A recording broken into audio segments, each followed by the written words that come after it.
What is up, everybody, and welcome back to Ducks and Download. In this video, we're going to be going over a very fun and pivotal fan theory that could absolutely change the way people look at the simplicity of a minor event at the end of Season 7 of the Clone Wars and the beginning of Episode 3, Revenge of the Sith. Now, before we get too deep into that though, guys, the channel is almost at 400 subs, and I am so happy about that. The Darth Maul being the last true Jedi's video is at 11K views, and that blows my mind. I am ecstatic for you all to have come and seen my content, and hopefully those of you that have stayed are enjoying the rest of it. Thank you all so much, but please continue to hit that like and subscribe button and comment all of your fun little theories and thoughts of your own down below. I love hearing from all of you. Yeah, even you guys that don't like me very much and might think I'm a shill or I love too much Star Wars or I'm woke, whatever. Y'all can comment as much as you want. Your hate only tells me I'm in the right place.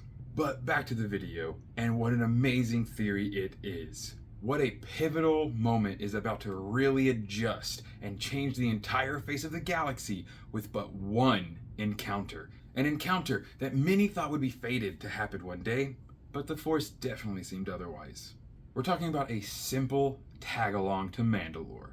What if Ahsoka actually convinced Anakin to go with her to help save Mandalore and meet Darth Maul? Obi-Wan Kenobi, we're going to just say for this, pretty much rescues the Chancellor on his own, and we're still going to say for some reason he has to end up killing Dooku. I'm not trying to change the entirety of Star Wars as we know it, just a fun fan theory. So if you guys have anything you want to branch off of as to why someone like Dooku might survive or might not, or Padme, feel free to put that in the comments as well. I look forward to hearing your guys' additions. So what would happen if Anakin Skywalker followed Ahsoka Tano all the way to Mandalore to stop Maul from controlling Mandalore and his crime syndicate, the Crimson Dawn? Well, to simply start off, there will be no Episode 3 as we know it, and everything after that is going to really change. I'm not going to be diving too much into what's going to happen after Episode 3 and beyond to that into like Empire and stuff era. Not too heavily, because of course the Empire won't be around. Why is that? Well, Maul had wanted Anakin to come to Mandalore the entire time he was setting all of this up. He was the bait, the catch that Maul knew he would need if he was ever to finally take down Sidious. He knew to remove the Chosen One would then easily ruin so many things that Sidious had set in motion. It really wouldn't be that hard for Maul to then turn Anakin by simply revealing to him everything he knows. Anakin already had his weird doubts and thoughts. We see this in Episode 3. He immediately jumps on the Chancellor being a Sith Lord when he begins to reveal to him his dark tendencies. And if Maul revealed that sooner, it would have definitely been handled. And too late for what? The Republic to fall? It already has, and you just can't see it. And I really don't think that Anakin would have been dumb enough to just, no, I'm not believing anything you say. There is no justice, no law, no order, except for the one that will replace it. He wanted a way out. He needed a way out. And this would be a far better way out than what eventually would happen in Episode 3 and the end of Padme and the Jedi Order. Well, when Maul is able to talk Anakin into joining his side to destroy Sidious, Ahsoka's not going to let this happen. This is going to start the beginning of the downfall of Anakin, a far more turmoilous and just honestly rage-filled Darksider than he ever was as Darth Vader. We're going to continue to call him Darth Vader when he does accept his mantle as the apprentice of Maul, simply because it's already a dope name and, well, we all love Vader. With Maul backing him and reminding him what he needs to do if he truly wants to live a peaceful life with Padme. That's right, no strings attached. He doesn't care about the prophecy that Anakin saw, for he will undo the thing that will cause all of this pain and suffering. Every choice you have made has led you to this moment.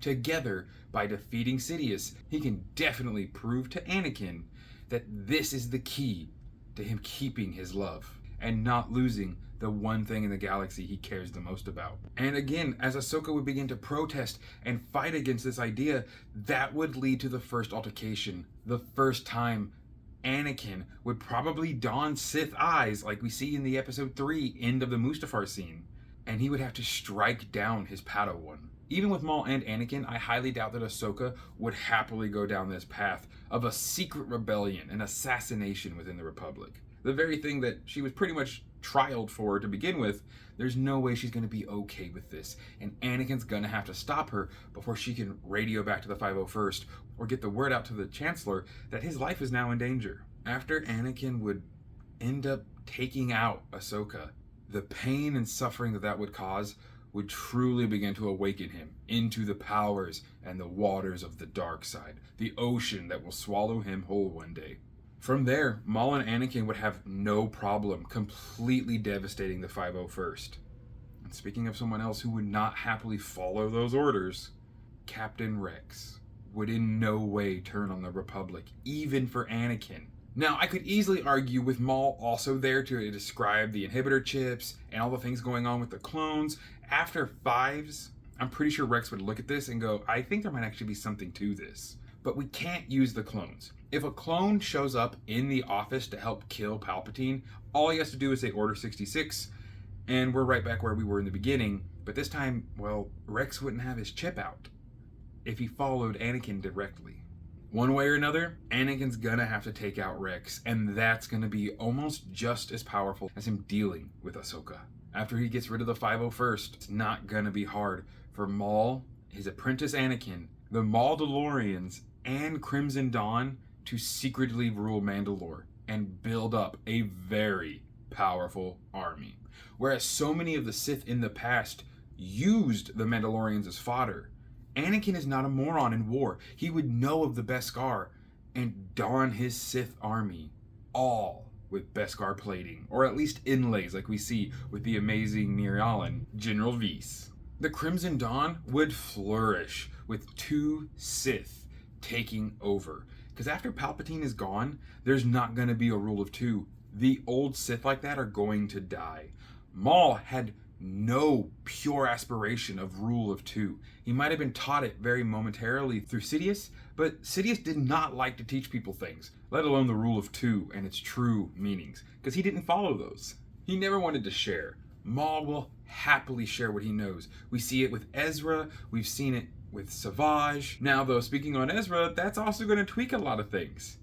If Anakin and Maul, running the Crimson Dawn, simply disappear into the ether and the mission was a horrible failure, or things get out that Maul lived, and I'm sure Obi-Wan and the rest of the Jedi Order would just think Ahsoka and Anakin were defeated by him, then this rule of 2 becomes a rule of empire, a shadow empire. Maul running Crimson Dawn like he had been, and becoming this crime syndicate kingpin, while Anakin is taught all that Maul knows of the dark side. And Anakin will lust for more. He will find as many ancient tomes and tombs as he can. But they will have to live in this shadow empire for a small time to build up the strength for Anakin. Anakin can't just simply run back and grab Padme up. She would not allow that. This is of course going to lead to the Mustafar scene, but more than likely in their Coruscant apartment. That lovely balcony where we get pregnant Padme just looking at Anakin is going to be a much darker scene when he's choking her right there. The medical attention she receives will still happen. People are probably going to think that this was just some crazed assassin, as Padme just rambles on about there's still good in him, there's still good in him, help him, help him. No one would know what that would really mean, besides maybe Obi-Wan, maybe Yoda, maybe Mace. The Jedi Council's still intact. If Anakin isn't there to help kill Dooku, to take Palpatine back to his chancellorship, to do what happens within episode 3, there's no Order 66. That means the Jedi survive. In this Jedi Order, after Yoda passes on, it will definitely be Obi-Wan who will become the Grand Master. This is going to lead really well into what will happen with Anakin, as of course it will not take any time for Anakin to just demolish Maul. He's too powerful and too strong, and the second he has used up all of Maul's lore and Maul has become useless, he will do exactly what a Sith is supposed to do and destroy his master. From there, much like the Inquisitorium, I could definitely see Anakin building up a dark side assassin/acolytes, just multiple apprentices and multiple Darksiders to use red sabers and recreate the Sith Empire. He has nothing to fear, not from anyone underneath him, because he will always think of himself as the Chosen One, as now the Sithari. He will dispatch Maul, and then I'm pretty sure the next target will have to be the Jedi Order. The very Jedi Order that stole both of his kids and have been training them to be Jedi. If they presume Anakin lost or simply just dead, they have no reason to hide Luke and Leia like they did, and they would definitely train both of them in the Jedi ways, knowing very full and well that they are very Force sensitive. If you guys think that Luke and Leia would still end up on Tatooine and Alderaan though, let me know. I mean, Alderaan's probably not going to get blown up, maybe, so it could be a lot of fun. Put that down in the comments below. As Anakin would build up this Mandalorian Sith-inspired coalition of just absolute ass kickery, it would not be hard for him to then pull a Malgus, sacking the Jedi Temple to take as many Sith artifacts as he can, which is the red herring for him to steal his children, or at least attempt to. I'm going to say for the fan theory of this one, he doesn't get them, because I still want Luke and Leia to become the Force that redeems Anakin at the last second, defeating him instead of Sidious, but still bringing out the light back in him and continuing the story almost as if it's the same there, but it's going to be a lot different. Again, there are a lot more Sith in this galaxy now. But before we get too deep into the end, we still got to get the ending, the juicy part from middle to finale. Well, I'm pretty sure while sacking the Jedi Temple, that is definitely when we finally get the big reunion. Grand Master Obi-Wan Kenobi, far older and wiser of the Jedi Order, versus a full, rage-filled, mostly organic Anakin. The Force will still provide Obi-Wan with the means to teach Luke and Leia in this moment, I would believe. But it's not gonna be any better of a fight for him. In fact, it's probably gonna be far worse. There is no high ground here. Anakin's been planning this attack. There is no bed of lava. They're on Coruscant. And Obi-Wan still will not have the ability to finish Anakin. But if Anakin has steeped himself in the dark side and learned one thing, if nothing else, from Maul, revenge, he will destroy the order that tried to take his family from him. Will it be like an Order 66, a great culling of the Jedi? Perhaps. Or if you guys think that the Jedi should still survive in great numbers to continue on this Jedi-Sith war, put that down in the comments too. I feel Anakin and the Jedi would have this massive fight. This huge war would break out in the very temple of Coruscant. Red blades meeting green and yellow and purple and blue. Just an absolute mess of a fight. And in that mess, Obi-Wan will fall to Anakin. He's too strong and he's too bent on destruction. But that won't please Anakin. When he realizes he stands above his dead master, it will only for some reason hurt him more, and that is what will drive him to become an emperor-like entity, which his children will then have to save the galaxy. So, as the galaxy is torn asunder and Luke and Leia lead this awesome rebellious squad to take down their murderous imperial father, do they stop him, or does he do it? Does he capture his kids, destroy all of the Jedi, and create a new Sith order, teaming up now, redeem their father, and he serves his time in prison or by a death penalty happily? What do you guys think would happen if Anakin had gone to Mandalore and spoken with Maul about Sidious? Put that down in the comments. I am just so excited for these fun theories, guys, and I hope to hear your theories on them as well, as things like this just are the meat and bones of fan films and the things that we get to talk about as fun fans. Thank you all so much for stopping by. Have an amazing rest of your day, and as always, may the Force serve you well.